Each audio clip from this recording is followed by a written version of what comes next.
Hey guys, how's it going? Welcome to SNES is Life. This is recap episode number 81. Today we're covering Championship Soccer 94, Twisted Tales of Spike McFang, Tommy Moe's Skiing and Snowboarding, World Cup 94 USA, and Ultimate Fighter. So let's get started. First up, Championship Soccer 1994. This is it's a lot of things. So it's a vertical soccer game, and it doesn't look great. Like you can see from the video, you're like these little pixel people with no definition hardly. And if you were to compare it to something, we've played a lot of soccer games on the channel, and this is probably the most basic looking one ever. But I compare it to Tecmo Bowl for the NES. Yes, it was a basic looking football game, but my God, did it play well. And this game kind of espouses that. It's like, it doesn't look good. And if you were just basing it off of looks, you'd be like, this is dumb, I don't want to play it. But it played well. It was fast, it was fun, it was entertaining. Is it the best soccer game we've played? I've played? No, probably not.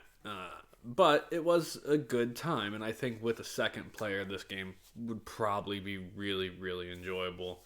So it's not a game I'd ever heard of or played before, but it was fun. I enjoyed it. It wasn't super complicated, and I mean, there's something to be said for that.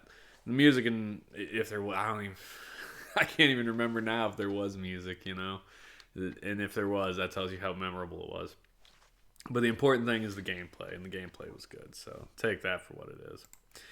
Second up, The Twisted Tales of Spike McFang. This game was disappointing. So, the cutesiness of it and the visuals sort of reminded me of Link to the Past. And it kind of felt like that playing early in.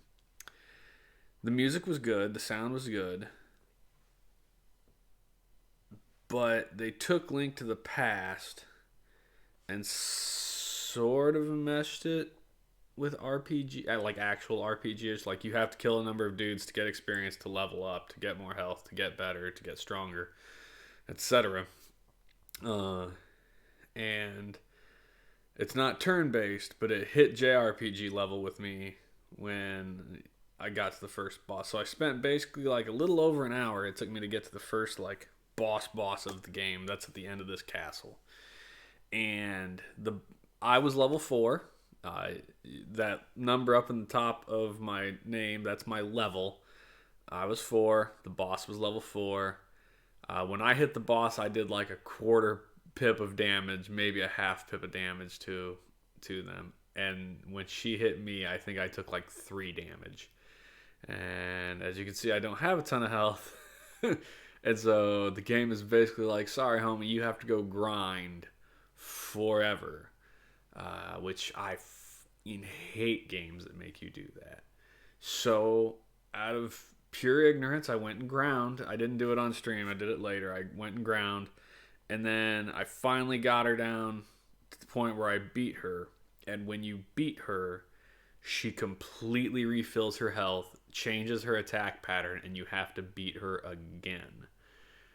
And I'm sorry, but if that's your level 1 boss, horrible barrier to entry. I liked the game right up to there, and I was like, done. I can't, I'm not going to grind for 2 hours every time you want me to beat a boss. Like, that's insanity, and it pissed me off, because, again, I liked everything the game had to offer up to that point.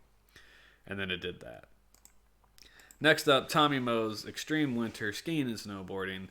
This is, it's skiing, it's snowboarding, downhill, going through slaloms, hopping off these little moguls. There is an option. Free ride is basically kind of like Outrun. You're just going down. That's the free ride map. You're basically just going down this thing trying to hit checkpoints so that you can try to get to the next place where you can pick a path to go left or right to get to the next checkpoint, etc., etc. The game didn't look bad. I loved the fact that the snowboarders' clothes and the skiers' clothes were just a different color choice, but the very 90s, like neon. Like, whew. The music was okay.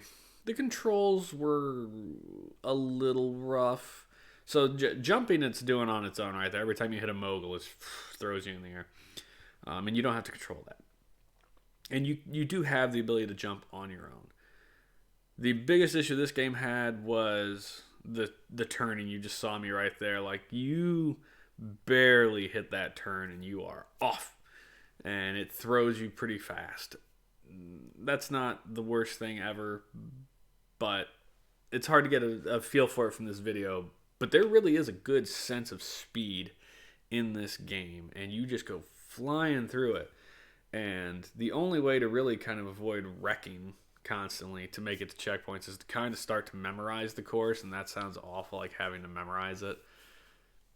And that's part of my issue of why I'm giving it a thumbs down. The bigger issue is that it was just boring. Like, it's just skiing and snowboarding downhill, and if you're doing slalom, you're doing slalom, and that's really it. Like, there is not much to this game. There's not other competitors on the slope with you. Like, at least Outrun had other cars every now and then that would fly by. It's just, there was nothing to it, and so it wasn't entertaining. So thumbs down for Tommy Moe. World Cup USA 1994. This is another soccer game, which we just did championship soccer. You look at this one. This one is slightly better graphically. There is some definition to the characters. They are still little pixel dudes, like with no like facial definition, but you can definitely see arms and legs and different colored shirts and things, and pants. They even you can like see shorts on these ones. The music and sound was fine. The gameplay was awful. So they made this game to be like multinational, whatever. The menus are a little hard to parse through if you don't have the instruction book because there's no words for them. It's just symbolism, you know. And I mean, that wasn't terrible to figure out because I had the manual, but I could see that being a problem if you don't. My issue with it was I'm not good at sports games, okay? That's just a fact. And I picked Brazil and I think Bulgaria for the computer. The computer was the worst team that you could pick. And the computer kicked the crap out of me like 4 games in a row. Just awfully bad. I found this game very difficult to control. Like, every time you had the ball, the computer would just walk by and take it from you. And then when the computer had the ball, you have like 3 options for block. There's like regular block, a slide block. I think there was a third one. But it seemed like no matter which one was pressed, I could hardly ever actually manage to get the ball away from the computer, whereas he just would walk by and take it from me. I mean, part of that sounds like, an issue of just, hey, get good, figure it out, learn to play it. But the problem is there's a million games that I don't have time, nor the willpower to learn to play it, or get good for that matter. So it looked better. It sounded, again, not memorable. If there was music, honestly, I can't remember already. But it was not nearly as fun to play. So I'm going to give it a thumbs down. And if I'm going to recommend to you one of the soccer games from this set of 5, it's going to be Champ Soccer. That was good. This one's no good. I did like the cute dog mascot that they used for the World Cup 94. So there's that. Yeah, there's the little dog in the bottom right. So I liked him, but that was the only thing I liked. Next up, Ultimate Fighter. This game was god-awful. If you remember Kung Fu from the NES, this was like a slightly upgraded Kung Fu. You had a punch, a kick, and those would change a little bit if you were holding down or in the air when you pressed them. And it was kind of a beat 'em up. So it was left to right, beating people up until you got to these. This guy happens to be like a mini boss, and then you have to fight him.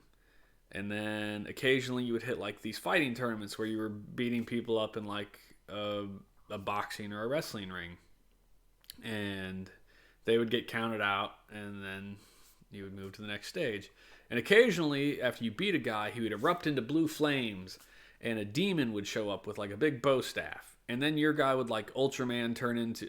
There's the blue flame right here. Great. I wasn't sure that this was going to be in here, but... So he turns into a demon with a bow staff. And then you Ultraman into this dude with a cape and a couple like power swords. The problem is, anytime you go from a beat 'em up to a fight, so like right here, your block and all the button inputs like jank up. Like half the time you can't like hold back to block. Half the time that doesn't work at this stage. Trying to press kick and punch half the time doesn't work. You try to hold like down forward, which is like a kind of a slide kick thingy, and it stops working. Or it all works, but it works very, very intermittently.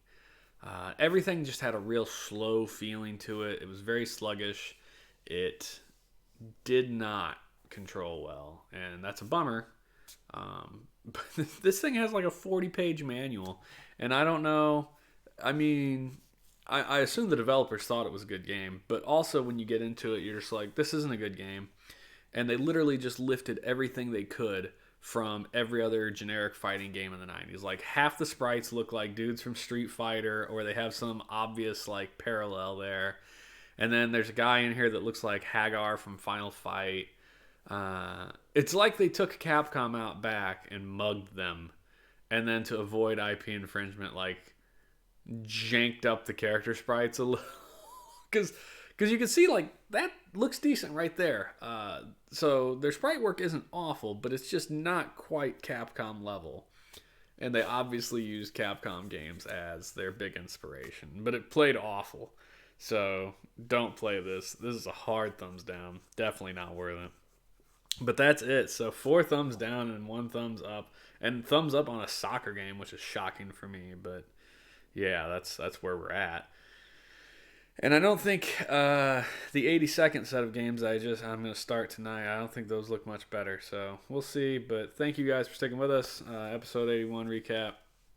Have a good one. We'll see you guys later.